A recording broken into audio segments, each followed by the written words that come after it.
नमस्कार, जी भारत देख रहे हैं आप। आपके साथ मैं हूं प्रियंका कर्णवाल और शुरुआत करते हैं हमारे खास पेशकश छोटे में बड़ी बात की, जहां नए तेवर और नए कलेवर के साथ खबरों का एक नया अंदाज आपको देखने को मिलता है। बड़े मुद्दे और हर बड़ी हलचल पर भी बात होगी, वो भी बहुत ही कम समय में, क्योंकि शॉर्ट फॉर्म की वजह से आपका समय बचता है और खबरों का दायरा भी बढ़ जाता है। तो चलिए करते हैं शुरुआत छोटे में बड़ी बात।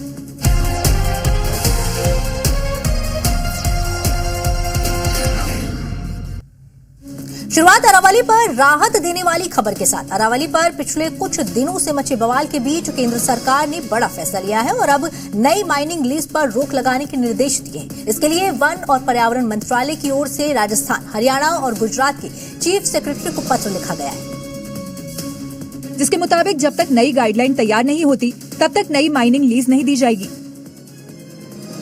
सरकार ने कहा कि वो अरावली इकोसिस्टम की लंबे समय तक सुरक्षा के लिए पूरी तरह प्रतिबद्ध है और माइनिंग गतिविधियों को सख्ती से रेगुलेट करेगी। सरकार के फैसले के मुताबिक ये रोक पूरे अरावली क्षेत्र में लागू होगी। इसका मकसद इस रेंज की अखंडता को बनाए रखना है, सभी अनियमित माइनिंग गतिविधियों को रोकना है। इसके अलावा मंत्रालय ने Indian council of forestry research and education को भी पूरी अरावली में अतिरिक्त इलाकों की पहचान करने का निर्देश दिया है। अरावली पर बढ़ते आक्रोश पर मोदी सरकार को पर्यावरण फर्स्ट वाली नीति के तहत आगे बढ़ने पर मजबूर होना पड़ा। सरकार के इस ऐतिहासिक कदम के बीच अब अरावली में अवैध खनन माफियाओं के लिए नए खेल की कोई गुंजाइश नहीं बचेगी। और यूपी के अलीगढ़ में नगर निगम के कर्मचारियों ने तो हद ही कर दी। निगम कर्मचारियों की तरफ से एक बड़ी लापरवाही देखने को मिली। टैक्स के 94,000 रुपए बकाया होने पर एक परिवार को मकान सहित सील कर दिया। इस घटना के बाद नगर निगम की कार्रवाई की चारों ओर आलोचना हो रही है। नगर निगम की टीम प्रॉपर्टी टैक्स वसूली के लिए पहुंची थी और बिना किसी सूचना या नोटिस के मकान के मुख्य दरवाजे पर सील लगा दी। उस समय घर के मालिक अफसर अली, उनकी पत्नी और 7 साल का बेटा कामरान घर के अंदर मौजूद थे। आसपास के लोग गुहार लगाते रहे, लेकिन निगम कर्मी टस के मस नहीं हुए। कुछ जमा करा दो आप बच्चे स्कूल जाएंगे सर। पहले मैं कह रहा हूँ पैसे जमा करा दूंगा सर, बच्चे स्कूल जाएंगे, ड्रेस पहने हुए बैठे हुए सर। पीड़ित परिवार का आरोप है कि सीलिंग के दौरान वे अंदर से लगातार शोर मचाते रहे और अधिकारियों से बाहर निकालने की गुहार लगाते रहे, लेकिन किसी ने उनकी एक नहीं सुनी। सहायक नगर आयुक्त मौके पर गाड़ी से नीचे तक नहीं उतरे, सिर्फ इतना कहकर चले गए कि जब तक बकाया जमा नहीं होगा तब तक सील नहीं खुलेगी। झारखंड के गिरिडीह से एक हैरान करने वाली खबर है। यहाँ एक पति अपनी पत्नी के बार बार मायके जाने से इतना भड़क गया कि नशे की हालत में जेसीबी लेकर सीधे ससुराल पहुंच गया और फिर जो किया उसने पूरे गांव में सनसनी फैला दी। सिरसिया गांव में अपनी पत्नी से परेशान पति ने काफी देर तक हाई वोल्टेज ड्रामा किया। नशे की हालत में शख्स पत्नी के घर को तोड़ने की धमकी देता रहा, फिर वो जेसीबी लेकर आ गया और उस पर चढ़ गया। पत्नी के घर नहीं आने से वो इतना गुस्से में था कि धमकी देते देते उसने बुलडोजर 4 दीवारी पर चढ़ा दिया। देखते ही देखते दीवार पूरी तरह से जमींदोज हो गई। मलबा घर के आगे इकट्ठा हो गया। लोगों को घर में जमा होते देख वो वहां से भाग गया। गुजरात के अहमदाबाद से छेड़छाड़ का एक हैरान करने वाला मामला सामने आया है, जिसमें आरोपी अपना जुर्म कबूल कर रहा है और ये भी बोल रहा है कि उसे ऐसा करने के लिए अल्लाह ने बोला था। इस शख्स का नाम है एहराज हुसैन अब्दाली, जिससे कुछ ऐसी आवाजें आती हैं जिसमें उसे कहा जाता है कि जा उसे उठा ले, और ये शख्स वैसा ही करता है। सर मुझे आवाजें आ चुकी है, 2 बार आवाज आई है। मैंने मजिस्ट्रेट साहब को भी बोला, तीसरा ख्वाब मेरे गांव में दिवाली वाले दिन आया कि एहराज उसको खींच ला। इतना ही नहीं, ये शख्स अपनी छेड़छाड़ की हरकत को सही बता रहा है और कह रहा है कि उसे ऐसा करने के लिए अल्लाह ने कहा और वो उसके हुक्म की तामील करते हुए महिलाओं के साथ छेड़छाड़ करता है। इस आवाज को क्या बोलते हैं? उस आवाज को अल्लाह की आवाज कहते हैं, निराकार की। आपको बता दें कि ये मामला अहमदाबाद के गायकवाड़ हवेली पुलिस स्टेशन का है, जिस पर एक शादीशुदा महिला के साथ छेड़छाड़ का आरोप लगा है और खुद इस बात को जज के सामने भी कबूल चुका है। हालांकि अब ये पुलिस की गिरफ्त में है। प्राइमरीली ऐसा लग रहा है कि आरोपी महिला के एक तरफी प्रेम में उसका पीछा कर रहा था और उसे परेशान कर रहा था। तो वहीं कोर्ट ने पेशी के दौरान आरोपी ने जमानत अर्जी दाखिल की थी, जिसे खारिज कर दिया गया है। राजस्थान के बाड़मेर में नॉनवेज की दुकान पर सुभाष चंद्र बोस की तस्वीर और जय हिंद लिखने पर विवाद हो गया। हिंदू संगठनों ने दुकान के बाहर लगे पोस्टर को हटा दिया। इस दौरान वहां भारी हंगामा मच गया और आनंद फानंद में पुलिस को वहां आकर मामला संभालना पड़ा। दरअसल यहाँ एक दुकानदार सुभाष चंद्र बोस और जय हिंद नाम से नॉनवेज की दुकान चला रहा था। क्रांतिकारी के नाम पर नॉनवेज की दुकान का बजरंग दल ने विरोध किया। साथ ही उनका कहना था कि यहाँ पास में मंदिर है और लोगों को यहाँ से आने जाने में समस्या हो रही थी, जिसकी शिकायत करवाई गई। वहीं इस दौरान जब पोस्टर फाड़े गए तो वहाँ गेट पर भैया स्वागत ट्रेवल्स लिखा हुआ मिला। वहीं दुकानदार का कहना है कि ये व्यक्तिगत दुश्मनी निकाली जा रही है। ये बात कर रहे हैं नॉनवेज की, मेरे पास नॉनवेज का काम ही नहीं है, मैं सिर्फ अंडे बेच रहा हूँ। ये सब सिर्फ व्यक्ति विशेष पर्सनली सिर्फ अपने दुश्मनी निकालने के चक्कर में कर रहे हैं। वही विवाद बढ़ने के बाद पुलिस ने मामले में संज्ञान लेते हुए दोनों पक्षों को थाने बुलाया है। पहाड़ों की शांत रातें अब डर में बदलती जा रही हैं। उत्तराखंड में काले दैत्य का साया गांव-गांव मंडराने लगा है, जिससे लोगों में दहशत का माहौल है। इसके खौफ से लोग अपनी शादियां टालने लगे हैं। बच्चों ने स्कूल जाने से मना कर दिया है।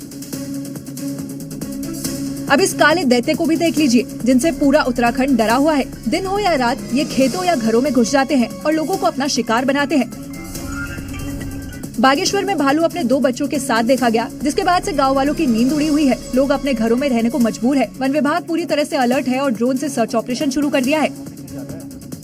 इस वीडियो को देखिए और अंदाजा लगाइए पहाड़ के लोगों के सामने खुद को सुरक्षित रखने की कितनी बड़ी चुनौती है। उत्तरकाशी में रात के समय 3 भालू घर आंगन में घूमते दिखे। तो वहीं चमोली में भालू के लगातार बढ़ते हमलों से ग्रामीणों में भारी दहशत का माहौल बना हुआ है। सबसे ज्यादा परेशानी स्कूली बच्चों और महिलाओं को हो रही है।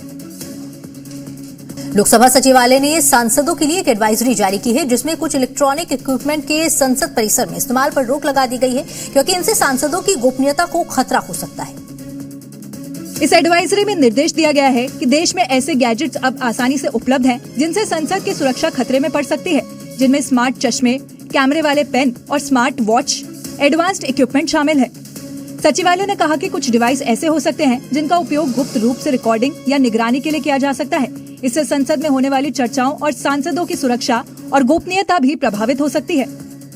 बता दें कि शीतकालीन सत्र के दौरान संसद परिसर में टीएमसी सांसद के ई सिगरेट पीने को लेकर विवाद हो चुका है। सर, देश भर में ई सिगरेट बैन हो चुकी है, क्या सदन में आपने अलाउ कर दी है? नहीं, कोई माननीय सदस्य को कोई भी सर टीएमसी के सांसद पी रहे हैं सर। बता दें कि स्मार्ट गैजेट्स के बढ़ते चलन को देखते हुए ये चेतावनी दोबारा जारी की गई है।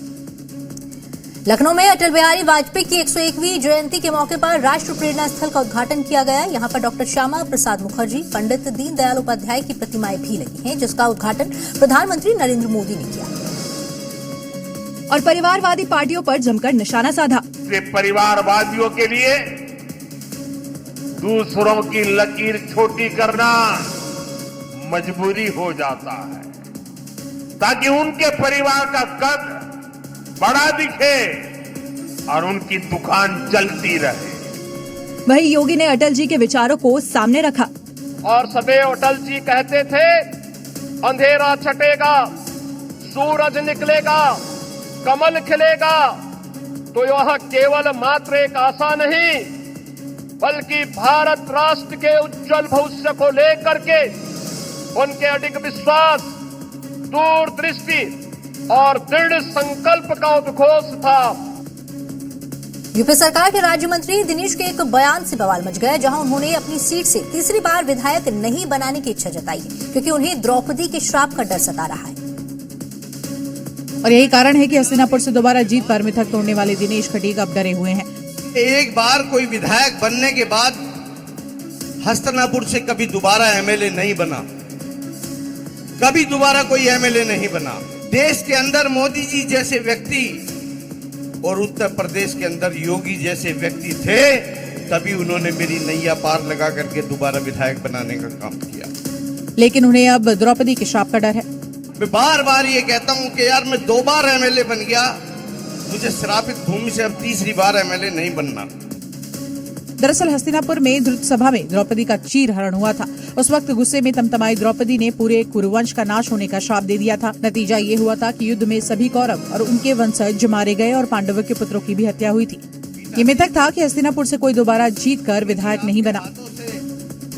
और अब खबर लखनऊ से, जहां पूर्व पीएम अटल बिहारी वाजपेयी की जयंती पर आयोजित कार्यक्रम में कवि कुमार विश्वास ने कुछ ऐसा कहा कि सीएम योगी समेत तमाम लोग ठहाके लगाने लगे, क्योंकि बात ही कुछ ऐसी थी। भाषण सुना था मुख्यमंत्री जी का, बजट में ये हुआ, बजट में ये हुआ। मैं पूरा भाषण इस चक्कर में सुन गया कि इस बार बजट में हमने विदेश भाषा को पैसे दिए कि कुमार विश्वास को दिया करो। बुधवार को उत्तर प्रदेश विधानसभा में अनुपूरक बजट पर सीएम योगी ने सरकार का पक्ष रखा। उसके बाद शाम को लखनऊ में पूर्व पीएम अटल बिहारी वाजपेयी की याद में कार्यक्रम था, जिसमें कुमार विश्वास ने प्रस्तुति के दौरान डिप्टी सीएम ब्रजेश पाठक पर तंज कसा, जिसके बाद हॉल में ठहाके लगे। कुमार विश्वास और डिप्टी सीएम ब्रजेश पाठक अच्छे दोस्त हैं, तभी तो कुमार विश्वास मजे लेकर कह रहे हैं कि छात्र राजनीति से वो ब्रजेश पाठक के लिए मुफ्त में काम कर रहे हैं। 32-33 साल हो गए इसी क्रम में चलते हुए, छात्र राजनीति से लेके आज तक ना मुझे मिला ना उसने दिया। मतलब साफ है, आप कितने भी बड़े पद पर चले जाएं, जब बात दोस्ती की आती है तो हंसी मजाक इसी तरह का होता है। यूपी में घुसपैठियों को योगी फोर्स चुन चुन कर खोज रही है। वो कहीं भी छिपे हों पकड़े ही जाएंगे, क्योंकि सीएम योगी ने साफ साफ कह दिया है कि उन्हें अपने देश में एक भी घुसपैठिया स्वीकार्य नहीं है। और इसके बाद यूपी में योगी फोर्स घुसपैठियों का 3D एनकाउंटर कर रही है,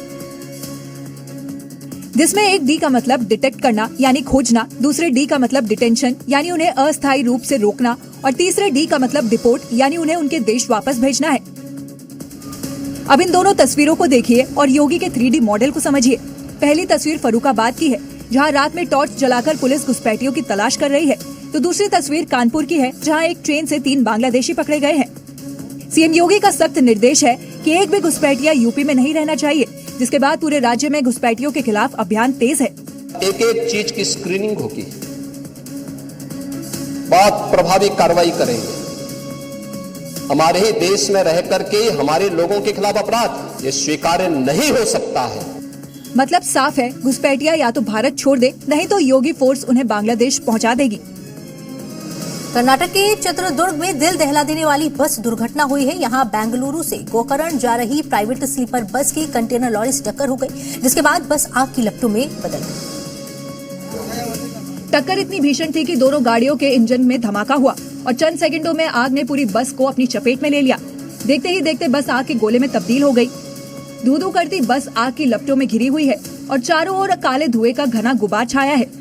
बस की खिड़कियों और छतों से आग की तेज लपटें निकल रही हैं। आग की लपटों के कारण दूर से ही तेज रोशनी नजर आ रही थी। हादसे के बाद मौके पर अफरा तफरी मच गई। दमकल कर्मियों ने काफी मशक्कत के बाद आग पर काबू पाया, लेकिन तब तक बस पूरी तरह से जलकर खाक हो चुकी थी। इस भयानक हादसे में 17 से ज्यादा लोगों की मौत हो गई है। इस घटना पर पीएम मोदी ने दुख जताया है। मृतकों के परिजनों के लिए 2-2 लाख रुपए की सहायता राशि की घोषणा की है। लखनऊ में केजीएमयू में धर्मांतरण विवाद थमने का नाम नहीं ले रहा है। अब डॉक्टर एसोसिएशन ने वाइस चांसलर के दफ्तर पर शिकायत दबाने का आरोप लगाया, साथ ही पैथोलॉजी विभाग पर भी गंभीर आरोप लगाए गए।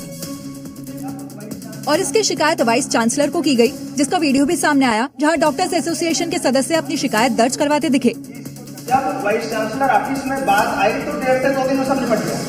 उसके पहले पैथोलॉजी विभाग में कौन लोग हैं सर? डॉक्टर एसोसिएशन ने केजीएमयू को अलफला जैसे ना बन जाने की भी चेतावनी दी।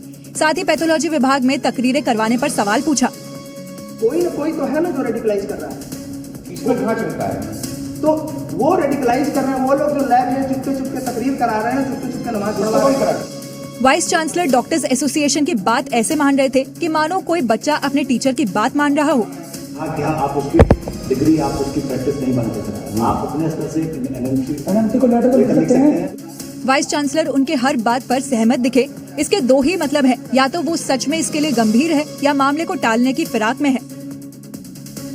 उत्तर प्रदेश में जंगली जानवरों का आतंक थमने का नाम नहीं ले रहा है। पहले भेड़िया और तेंदुओं की दहशत झेल चुके बहराइच में अब बाघ ने कहर बरपाना शुरू कर दिया है। बाघ को पकड़ने के लिए पिंजरे लगाए गए हैं और ड्रोन की मदद से तलाशी चलाई जा रही है। पिछले 6 महीने से यूपी में कहीं बाघ, कहीं तेंदुआ तो कहीं भेड़िया का आतंक है। सबसे ज्यादा खेतों के पास रहने वाले खौफ में हैं, क्योंकि ये जंगली जानवर खेतों के रास्ते दबे पांव आते हैं और लोगों को अपना शिकार बनाते हैं। बहराइच में भेड़िए और तेंदुए का खौफ खत्म नहीं हुआ कि आदमखोर बाघ ने इंसानी बस्ती में एंट्री कर ली है। बाघ ने गांव में घूमते हुए 3 ग्रामीणों पर हमला कर दिया, जिनमें से 2 की हालत गंभीर बताई जा रही है। तो वहीं ललितपुर के एक स्कूल में सुबह से तेंदुए की चहलकदमी देखी गई है। लोग तेंदुए को भगाने के लिए शोर शराबा करने लगे। इसके बाद भी तेंदुआ नहीं भागा। शोर से तेंदुआ उग्र हो गया और एक ग्रामीण पर हमला कर दिया और मौके से खेतों में भाग गया। बांग्लादेश में हिंदुओं के खिलाफ हिंसा की घटनाएं थम नहीं रही हैं, जिसकी दुनिया भर में निंदा हो रही। भारत में शहर शहर प्रदर्शन हो रहे, लेकिन उत्तर प्रदेश के बदायूं और लखीमपुर खीरी में जो हुआ वो आपको सोचने पर मजबूर कर देगा कि ऐसा कैसे हुआ। क्योंकि बदायूं के राजकीय मेडिकल कॉलेज में हिंदू छात्र की पिटाई का मामला सामने आया है। आरोप 3 मुस्लिम छात्रों पर है। इस मामले के सामने आने के बाद हिंदू संगठनों ने जमकर बवाल काटा। जितने भी हिंदू बच्चे, जितने क्लास में हिंदू बच्चे, सभी को ये हिंदू के बच्चे इधर आए, कातिल इधर आए, इस तरीके से संबोधित करते हैं। अब इस शख्स को देखिए, चेहरे पर जख्म के निशान साफ साफ देखे जा रहे हैं। इसका आरोप है कि बांग्लादेश में हिंदुओं की हिंसा की बात कहने पर 2 मुस्लिम भाइयों ने बेरहमी से पीटा।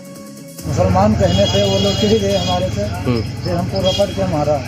लखीमपुर खीरी पुलिस ने आरोपियों को गिरफ्तार कर लिया है। अब जरा सोचिए, भारत में बांग्लादेश के हिंदुओं की बात करने पर मारपीट जैसी घटनाएं हो रही है, वो भी उस प्रदेश में जहां के सीएम का इस पर रुख साफ है। नोट करना, ये चीजें होनी चाहिए और हमारा भी प्रयास होना चाहिए। जब बांग्लादेशी को यहाँ से निकालेंगे और रोहिंग्या को यहाँ से बाहर का रास्ता दिखाएंगे तो उनके समर्थन में मत आना। और इसी के साथ छोटी में बड़ी बात में अभी के लिए इतना ही। आप देखते रहिए जी।